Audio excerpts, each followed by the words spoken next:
Hi, willkommen bei MySupra.de. Schön, dass ihr zur zweiten Folge eingeschaltet habt. Heute geht es um die Schweißarbeiten an der Karosserie vorne rechts, die ich euch bereits das letzte Mal schon mal gezeigt habe.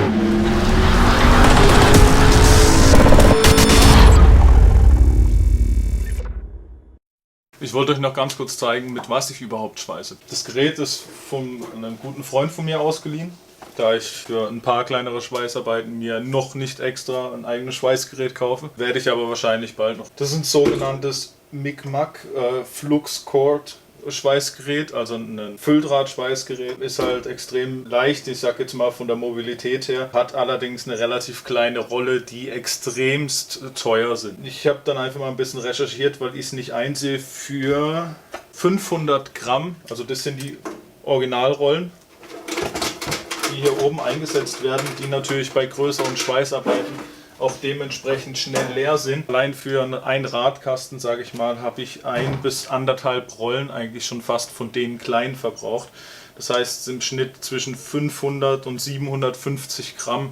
Und so eine 500 Gramm Rolle kostet, wenn du wirklich das Billigste vom Billigsten nimmst, 15 Euro. Wenn du ein bisschen auf die Qualität guckst, 20 Euro. Und wenn du wirklich ein besseres Produkt nimmst, bist du bei 30, 35 Euro. Ich habe da mal ein bisschen rumrecherchiert und habe dann einen Anbieter gefunden, der genau die gleiche Drahtstärke, auch Fluxcord, in 5 Kilo Rollen verkauft und nicht 500 Gramm für 20 Euro, sondern 5 Kilo für 40 Euro. Der einzige Nachteil ist, wie ich gerade eben auch wieder bemerkt habe, wenn man mal schnell spontan anfangen will zu schweißen, ist die Rolle leer. Das heißt, ich werde jetzt erstmal wieder versuchen, das letzte Mal habe ich es per Hand gemacht, aber ich werde mir jetzt schnell was Kleines bauen, damit ich schnellstmöglich, sage ich mal, einfach mal ein paar Meter von der großen auf die kleine Rolle kriege. Schauen wir mal, ob ich da was Gutes finde.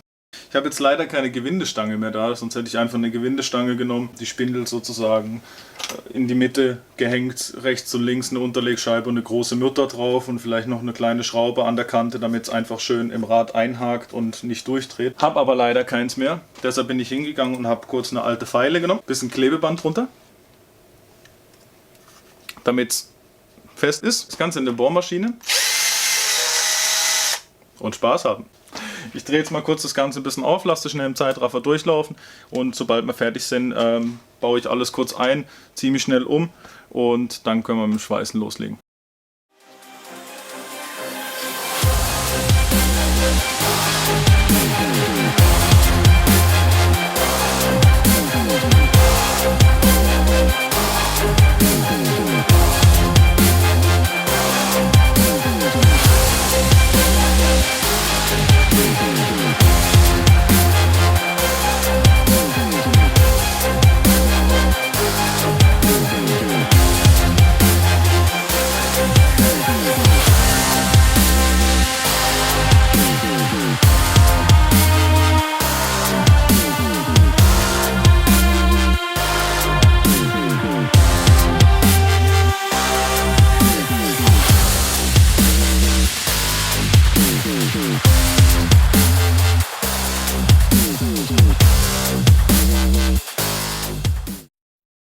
Das letzte Mal von Hand war das, glaube ich, eine halbe Stunde und zwar die Hälfte drauf. Das waren jetzt keine 3 Minuten und ich habe, sage ich mal, sicher 400 Gramm ungefähr drauf. Das ist nicht so viel wie original, aber es reicht für das, was wir jetzt vorhaben, definitiv aus.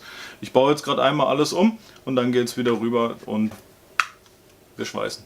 Ich werde euch jetzt gerade mal noch ganz kurz zeigen, wie man bei der den Draht einlegt. Ist eigentlich ganz normal wie bei einem Mac-Schweißgerät. Die Spindel drauf, vorher natürlich den alten Draht entfernen, hinten rausziehen. Ansonsten erst gucken, ob man mit dem Motor ganz normal vorne rauslaufen lassen kann. Wenn er vorne nicht rauskommt, muss man den Druck lösen, dass die Spannbacken für den Drahtvorschub gelöst sind. Und dann kann man schauen, ob man vielleicht nach hinten rausziehen kann. Ich werde jetzt erst vorne die Düse an sich wegmachen und gucken, ob ich da das Stückchen noch rausfährt. Macht er natürlich nicht.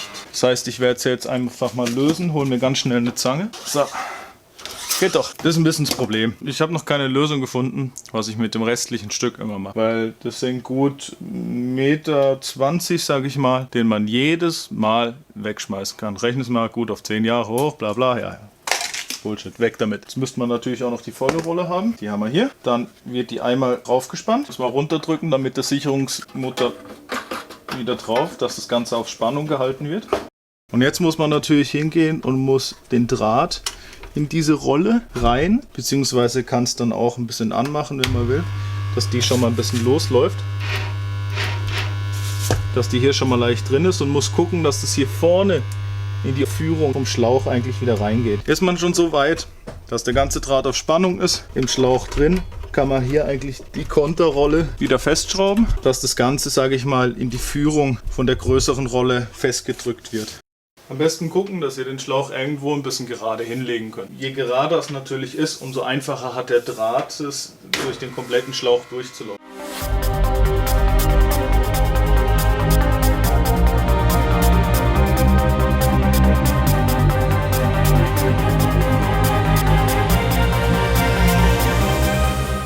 Draht ist vorne raus, ausschalten, kleine Düse wieder vorne drauf und dann die große Düse wieder vorne drauf. Jetzt habt ihr natürlich zu viel, könnt es wieder kürzen und es kann losgehen.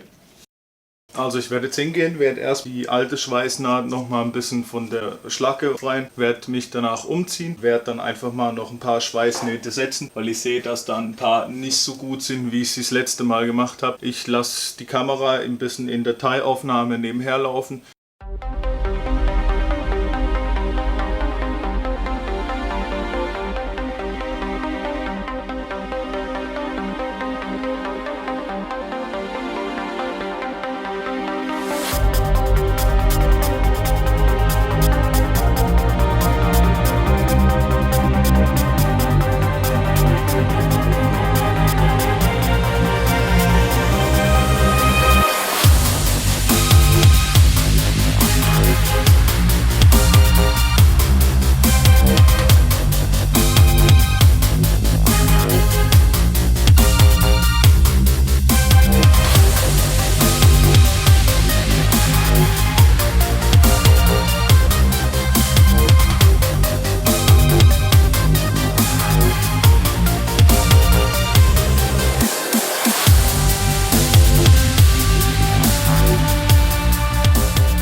So, wie ihr gesehen habt, habe ich es jetzt einfach mal nochmal nachgeschweißt, weil das Problem ist bei dem dünnen Karosserieblech, beim Originalen genauso wie beim 1er Elo verzinken.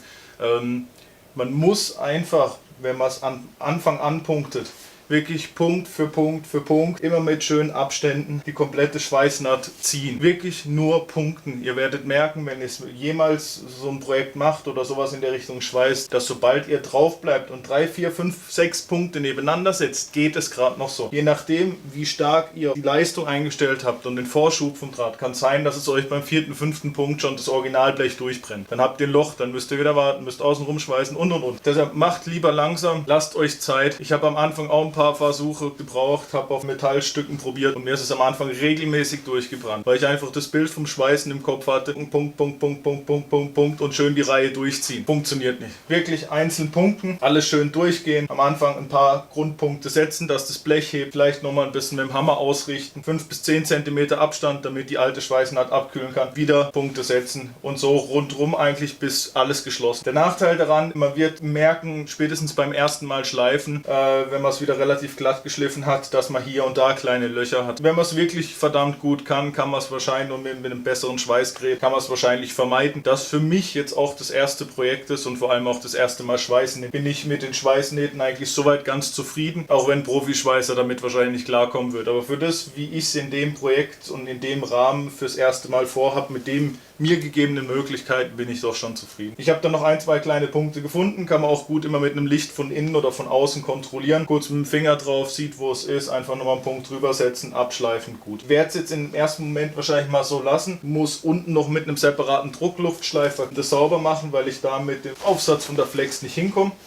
Hier das Ganze nochmal in einer kleinen Nahaufnahme. Es ist nicht perfekt, aber fürs erste Mal bin ich doch schon sehr, sehr zufrieden damit.